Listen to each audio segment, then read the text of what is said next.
acorda de manhã entusiasmado e consciente que você é a pessoa mais importante do mundo. De que forma? Eu sou uma peça central nesse universo. O acordar de manhã é Deus me falando, sem você o mundo não pode continuar. Tanto é que Deus me deu mais um dia. Ter essa consciência que eu sou uma peça central, isso me dá a confiança. E ao mesmo tempo eu sou uma peça central num plano divino, isso me dá humildade. Então esse equilíbrio, nada me para.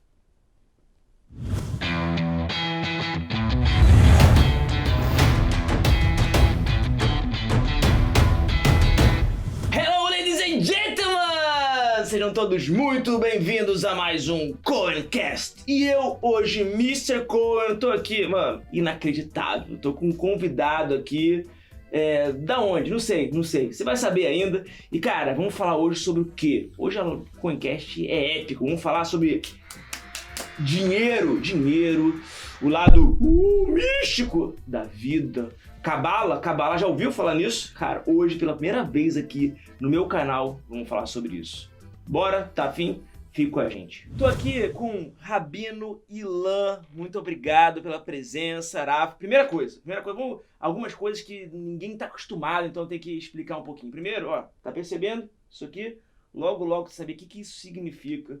E a gente costuma, né, os judeus, sou judeu, eu costumo chamar o Rabino de Rav. Então, se eu falar Rav, é a forma carinhosa de chamar o Rabino, é o Rabino hebraico, né? Então, uma forma... Eu falo hebraico um pouquinho, né? Às vezes, na hora, a gente tem que, né, trade hebraico, e a gente vai, né, treina, tudo que... A vida é assim, né? Feita de várias coisas. Então, no decorrer da live, se eu falar Rav, se por acaso você vê isso que não entender o que é isso, ou coisa assim, então não se preocupe, não fica assustado que você vai entender tudo, tá? No decorrer da nossa gravação aqui. Então, Rav, primeiro, bem-vindo. Obrigado pela presença. Esse aqui é um líder espiritual nato da religião judaica, de uma comunidade, e é o meu líder espiritual, é o cara que, sabe, quando você tem aquelas questões mais místicas, assim, tipo, e aí? O que eu devo fazer? Vou pra onde? É com ele, entendeu? Não sei se tu tem isso, mas é bom você ter alguém aí, algum guia pra você, não só de trade, mas de tudo na vida.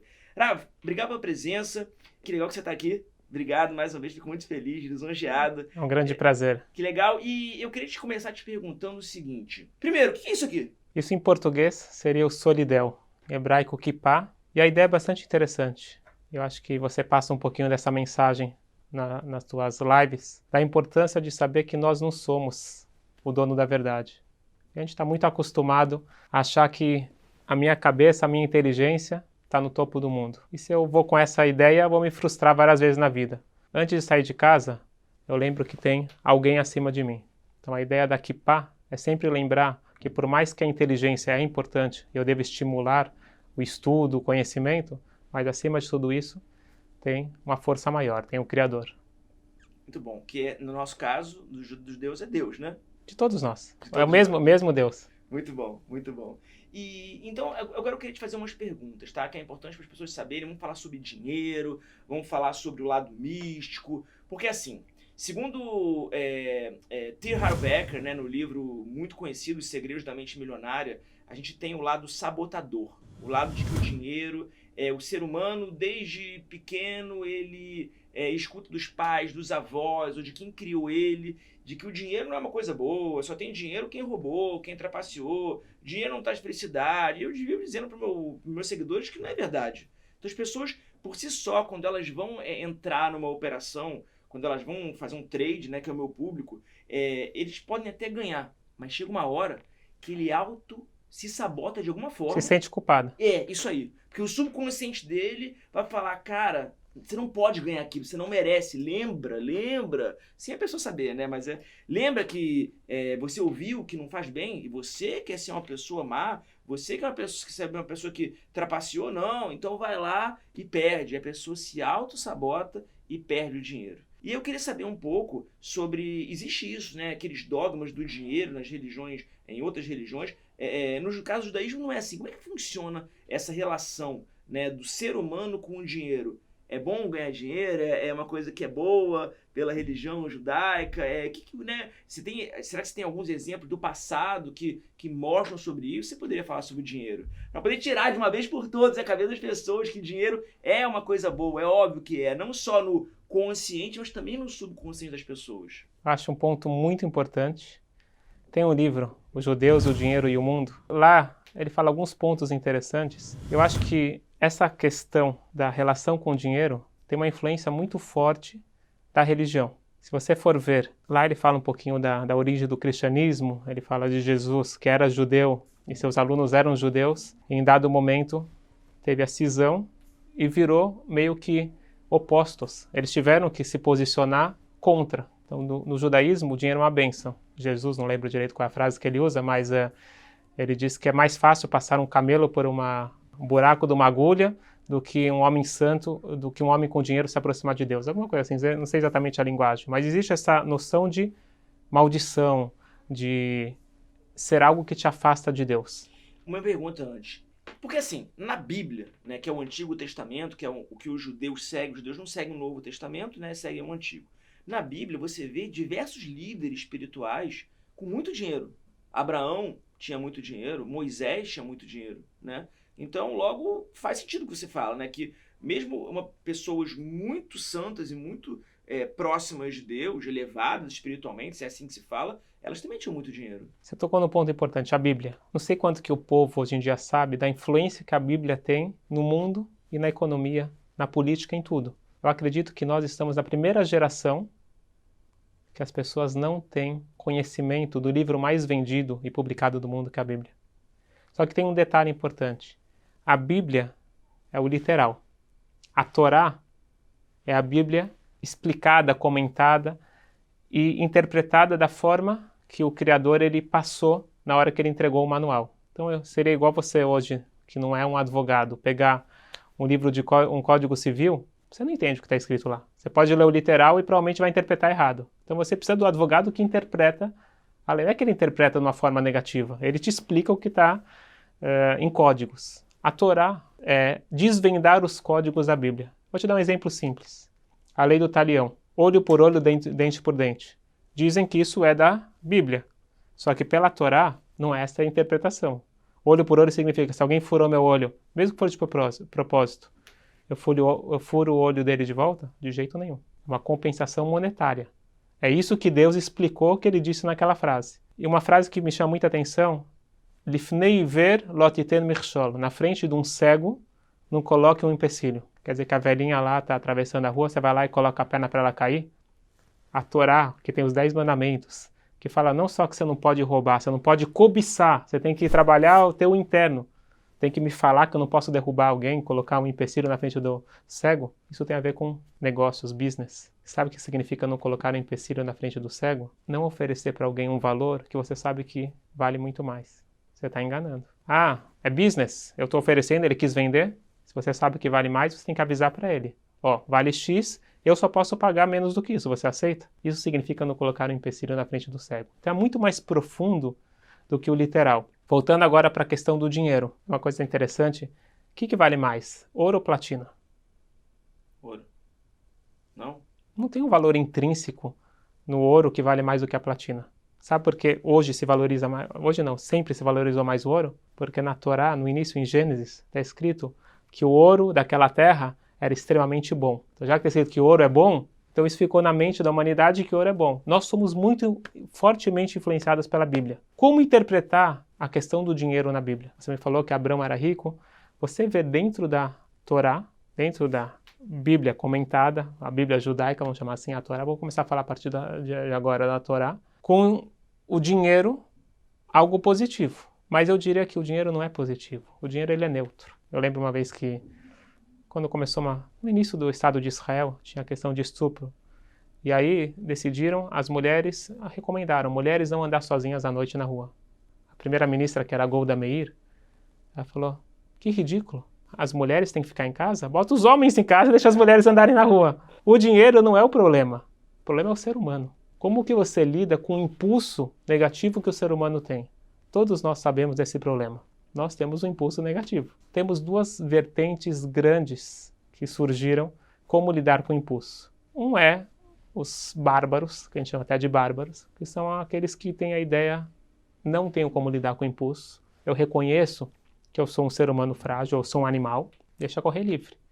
Aquela mulher é casada? Sinto muito, meu desejo é mais forte, não tem leis, venço mais forte. Essa é uma atitude bárbara. Tem uma outra vertente muito forte, que nela se encaixa a Bíblia, que se encaixa a explicação cristã, vamos chamar assim, que o instinto, ele é o mal, ele é perverso e você tem que se afastar.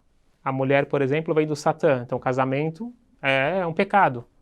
Fazer o quê? Tem que casar, então é uma concessão, mas não é uma mitzvah, não é em hebraico seria um preceito, uma bênção. Dentro do judaísmo, o casamento é uma bênção, não é uma concessão. E aqui você vai trazer também o dinheiro.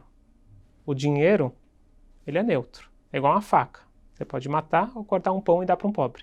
O dinheiro, se ele é bem utilizado, a gente pode falar um pouquinho sobre isso, ele se torna uma bênção. Se ele é mal utilizado e eu me sinto superior porque eu tenho mais dinheiro, se torna uma maldição. Tanto que é uma coisa legal falar, que muita gente que está ouvindo a gente não sabe, acho que entrou num papo religioso aqui, mas é legal você saber, até uma curiosidade, tanto que em algumas religiões, talvez no cristianismo, não sou especialista, né? Padres, que são os líderes espirituais, eles não são casados, têm o voto de celibato, né? E no judaísmo é o contrário, em outras religiões também é o contrário. Na verdade, os rabinos, que são os líderes espirituais, eles têm uma obrigação de casar e tem filhos, muitos filhos. Como é que funciona essa diferença?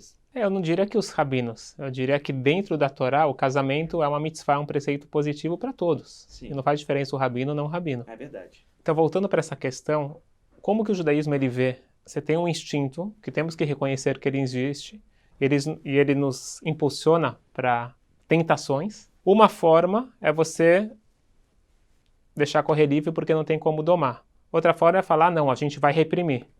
Fato é que é impossível reprimir. A gente sabe que na teoria pode ser que é bonito, mas na prática não funciona. O judaísmo, ele nos... Não é que o judaísmo é mais sábio, o judaísmo simplesmente está falando a ideia do Criador do mundo que ele mandou o manual junto. Que isso é indicado para todos, não é só para os judeus. É enxergar o mundo, que acho que chegando para a questão que você quer chegar do dinheiro, como enxergar de uma forma positiva o mundo. E na hora que você enxerga o mundo de uma forma positiva, o dinheiro está incluso.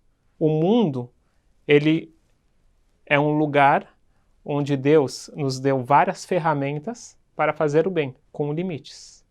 O casamento com limites, ele é sagrado. O casamento sem limites, ele pode ser pervertido. O dinheiro com limites, ele se torna sagrado. Um exemplo clássico que todo mundo conhece, a tzedakah. Tzedakah, mal traduzindo, seria o dízimo, não é bem isso. É mesmo que é 10% o mínimo que a gente dá, mas não se usa essa palavra dízimo. O que significa tzedakah? Não existe caridade no judaísmo. Tzedakah é justiça. E nem é justiça social, é justiça. Por que é chamado de justiça? Eu estou trabalhando para alguém. Não sou eu o dono do mundo, que eu faço dinheiro porque eu sou mais esperto. Eu faço o meu melhor, mas a brachá, a bênção, vem de Deus. A gente vê isso, pessoas que dão duro, fazem N faculdades, se esforçam tanto e não conseguem. E pessoas que, de repente, têm a bênção. Uma coisa é certeza, tem que ter o suor, tem que ter o esforço. Mas no final das contas, você precisa da bênção. E olha que maravilha. Imagina você ter um patrão que ele deixa você ficar com 90% do lucro. É incrível. Então, aqueles 10% que você está dando, não é que você é uma pessoa generosa, então eu mereço medalhas. Eu estou fazendo o justo. A visão judaica é que eu sou uma espécie de um gerente. Que eu estou gerenciando, parte do dinheiro é meu, parte do dinheiro não é meu. Então, se eu pegar aquele dinheiro, eu estou roubando, não é que eu estou sendo generoso em dar aquele dinheiro. Então, é uma visão onde que eu tenho uma responsabilidade no mundo. Fazer dinheiro é fácil. O que é difícil é fazer a diferença no mundo. E o que Deus quer de nós é que a gente impacta positivamente. O dinheiro é uma forma de impactar. Você quer ou não quer? Com dinheiro, o pessoal fala, dinheiro não traz felicidade. É igual você falar que o carro não te leva a lugar nenhum. Lógico que você precisa da gasolina, você precisa da bateria, mas no final das contas o carro te leva de um lugar para outro. Com dinheiro, você consegue fazer tanta coisa boa. Uau! Bom, e deixa eu perguntar aqui uma coisa que muita gente tem essa dúvida, né? Queria entrar num lado um pouco mais profundo, que é o lado da mística. Sim. Né?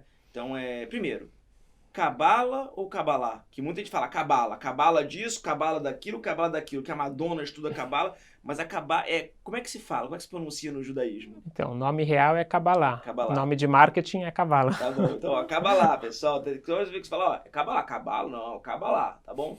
E como é que funciona na visão judaica, tá? É importante dizer que isso não tem certo ou errado, cada um tem a sua forma de lidar com as coisas, né? A gente tem né? O judaísmo, desde que a gente nasceu, a gente é educado assim, doutrinado assim, e a gente acredita nisso, confia nisso, mas cada um tem a sua forma, tá? Isso é muito importante deixar claro, tá? Cada um tem a sua visão. Mas no lado do judaísmo, né? Da onde que veio a Kabbalah? O que é a Kabbalah? Kabbalah, literalmente traduzindo, significa receber. Receber. Que vai junto com tudo que nós falamos até agora. A kippah, o mundo, o dinheiro, entender que nós temos algo que nós estamos recebendo. Ter essa humildade e saber receber e passar adiante. E nós estamos aqui numa função, nós não estamos aqui para ver o máximo de proveito que eu vou tirar dessa vida. Se eu vejo o mundo dessa forma, então o dinheiro é uma maldição. Eu estou juntando dinheiro para quê? Para mim? Tem que ter algum propósito maior. Então, quando eu vejo dessa forma o mundo, eu estou praticando o que a Kabbalah me ensina. Na realidade, a Kabbalah me ensina a colocar um óculos diferente, enxergar o mundo, as pessoas, a realidade, Deus, de uma forma muito mais profunda. Quando a gente vive uma vida muito superficial, você não tem a verdadeira alegria. A verdadeira alegria é uma vida com profundidade. Estou falando de um estudo profundo, estou falando de você conseguir dar um valor maior para você, para o teu casamento, para a tua família, para o teu trabalho. Inclusive o trabalho. Interessante que o trabalho, o dinheiro, não é que ele é permitido, ele pode ser sagrado. Você sabe que depois do bezerro de ouro, que foi o grande pecado, o povo judeu começou como povo no Êxodo, o primeiro grande pecado, depois da entrega da Torá, o bezerro de ouro. E aí Moisés fala com Deus, como que a gente vai resolver isso? E Deus fala para eles darem uma meia moeda, meio shekel. E Moisés olha para Deus e fala, não estou entendendo. A gente está falando aqui de uma coisa tão séria, espiritual, você fala para dar uma moeda, e aí é dito que Deus mostrou para ele uma moeda de fogo. É aí que ele não entendeu. Sim, aí Deus explicou para ele. Olha bem, é uma moeda de fogo. E a explicação que a Kabbalah dá é a seguinte. Se você dá uma moeda, é uma simples moeda. Mas se você dá uma moeda com entusiasmo, com amor, com empatia, ela se tornou uma moeda de fogo. E você pode fazer a diferença na vida daquela pessoa. Se apenas dar a moeda de mau grado, pelo judaísmo, a questão de caridade não é justiça. Agora a justiça você cumpre não apenas dando o dinheiro. Ele já fez mais que obrigação. Não. Se você dá de cara fechada, não foi a tzedakah como se deve. A tzedakah é você ter a relação. É interessante que no início, no Gênesis, Deus está falando tudo. É bom, é bom. Lembra no começo? E ele viu que era bom. Qual que é a única coisa que ele fala que não é bom? Lo tov yot adam levador. Não é bom a pessoa ficar sozinha. A interpretação clássica é que tem que casar. Mas a interpretação mais profunda, vamos chamar assim, é que não é bom a pessoa viver sozinha. E a essência dos negócios é você estar ligado com as pessoas. Como que você se conecta com pessoas que não são familiares? Através do dinheiro. O dinheiro te conecta às pessoas. Você pode ter uma conexão positiva ou negativa, mas todo mundo sabe que o denominador comum de pessoas de sucesso é ter uma grande rede de conhecimento. Networking. Networking. Não apenas amigos virtuais, amigos reais. Sim. Então por isso que eu acho que essa tendência de home office é boa por um lado, mas por outro lado, para o mundo dos negócios você precisa ter os encontros. Mas, então, eu queria te perguntar um pouco mais sobre a questão da Kabbalah para as pessoas, do público, que existe alguma ligação que você poderia falar em relação ao dinheiro, do lado místico em relação ao dinheiro, ou do lado místico em relação a pessoas que são gananciosas e, de repente, buscam ganhos maiores do que elas realmente merecem ter, ou em relação ao merecimento, ou em relação... O que a gente poderia se aprofundar um pouco mais nesse assunto, porque o meu público muitas vezes tem curiosidade de saber, né? Poxa, o que a Kabbalah fala sobre isso, né? O que eu poderia aprender, qual é a visão que eu poderia aprender que o judaísmo traz? Você queria que resumisse em 3 minutos as dicas de sucesso da Kabbalah? Então, em 3 minutos, resumida, a dica de sucesso da Kabbalah, aproveita, foca aqui, deixa o seu like agora e comenta que dúvidas você tem pra gente poder perguntar aqui pro Rabino e agora tá contigo, Rav, manda ver. Te coloquei ele numa, né, fazer o quê? É a vida, mano, vamos lá. O cara estuda pra caramba, tá naquela, dia a dia estudando, lendo os livrão lá e agora tá passar pra tu aqui, mano. Desculpa, Rav, pode continuar. Acho que a primeira coisa que a gente tem que tirar da nossa cabeça é esse sentimento de culpa e sentimento de vítima. Nós colocamos na nossa cabeça que nós somos vítimas dessa situação, vítimas do destino. E a gente não consegue tirar isso da nossa cabeça. Eu sou protagonista da minha vida. Tem que tomar cuidado com isso, porque aí pode me elevar o ego. Então, eu sou protagonista da minha vida, por quê? Porque Deus me escolheu para fazer a diferença no mundo. Como? Da melhor forma possível. Qual a melhor forma possível? Aquilo que eu sou bom. E eu não tenho que ter medo de ser bom. Então, se eu sou capaz de ganhar dinheiro, vai até o final. Porque aí está a minha missão. Eu vou ganhar dinheiro e vou ter a consciência que o dinheiro é um meio para um fim, não é o fim. Essa ideia faz a diferença total para a vida de qualquer um.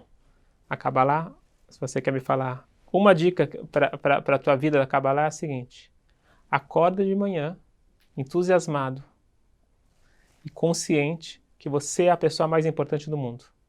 De que forma? Eu sou uma peça central nesse universo.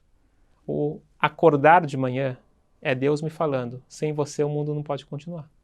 Tanto é que Deus me deu mais um dia. Ter essa consciência que eu sou uma peça central, isso me dá a confiança. E ao mesmo tempo eu sou uma peça central num plano divino, isso me dá a humildade. Então esse equilíbrio, nada me para. Percebeu, cara? Até o Igor, até o Igor gostou disso aí. Isso aí foi tenso. Uma vez, vou te fazer uma pergunta agora que, tá? Uma vez, eu estava numa aula com alunos, uma mentoria, na verdade, com poucas pessoas. E aí, um aluno, né, fez uma pergunta bem interessante para mim, que eu fiquei até meio assim na hora. Ele falou o seguinte: Cohen, por que você tem dinheiro, você consegue fazer operações grandes, você consegue ficar tranquilo nas operações, você vai lá, para você a vida é mais fácil, porque você tem o dinheiro. E aí o que eu respondi para ele foi: cara, na verdade não. Na verdade, para mim, não é porque eu tenho mais ou menos dinheiro que eu consigo operar melhor ou pior.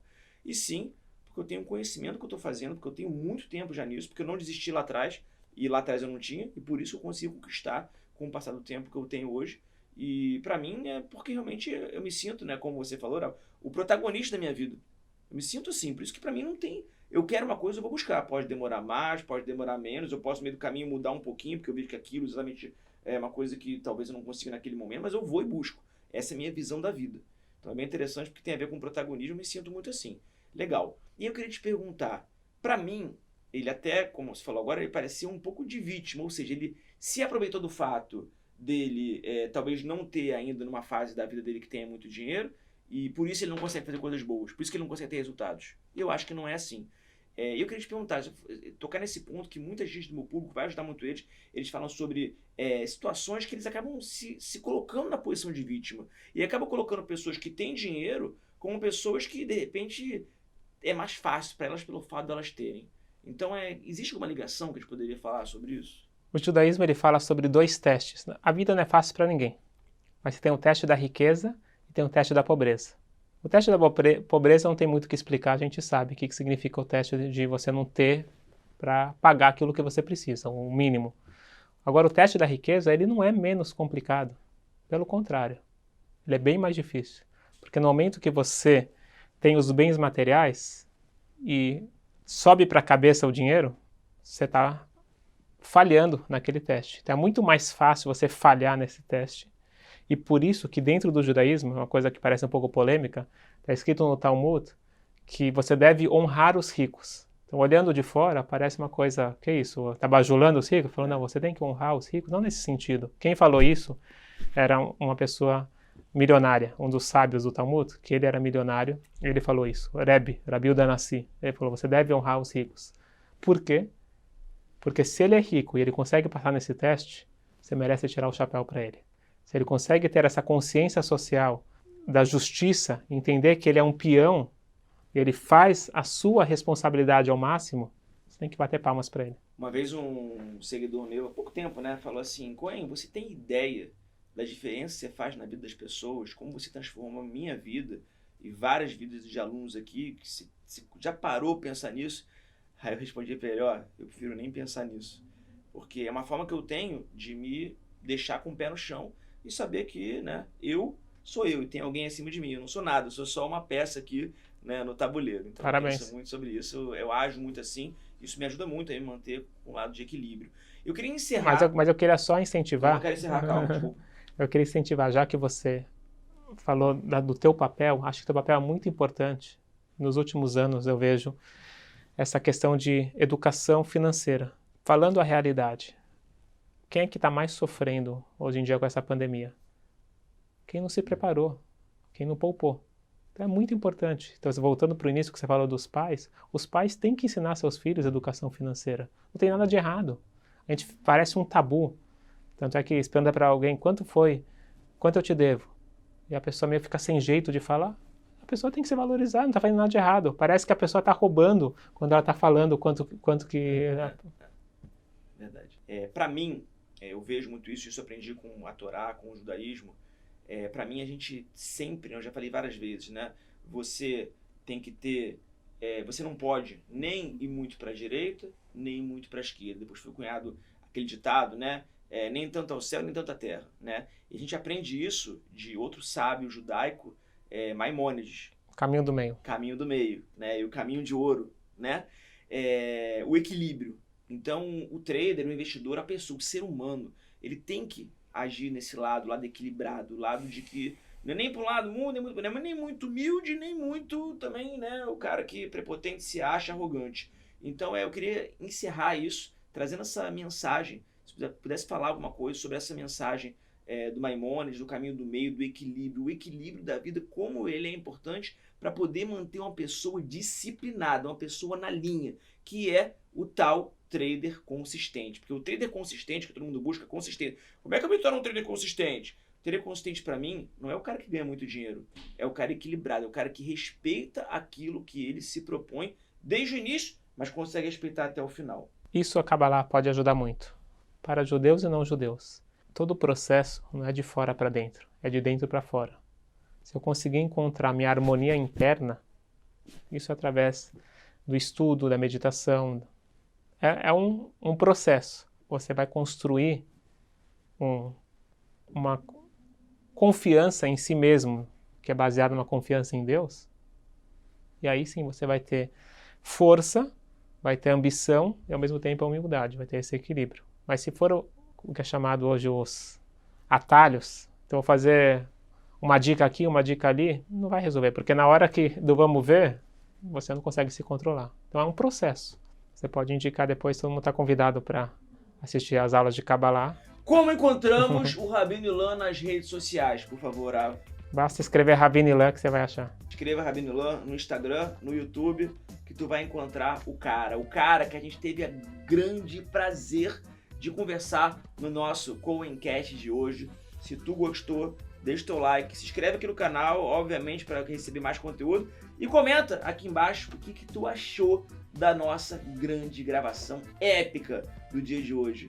Rav, muito obrigado pela presença, mais uma vez, desejo muito sucesso, muitas bênçãos, muitas coisas boas para você e parabéns pelo seu trabalho, que realmente é sensacional. Valeu! Eu que agradeço muito. Sucesso no teu trabalho e poder ajudar muita gente, se Deus quiser. Amém.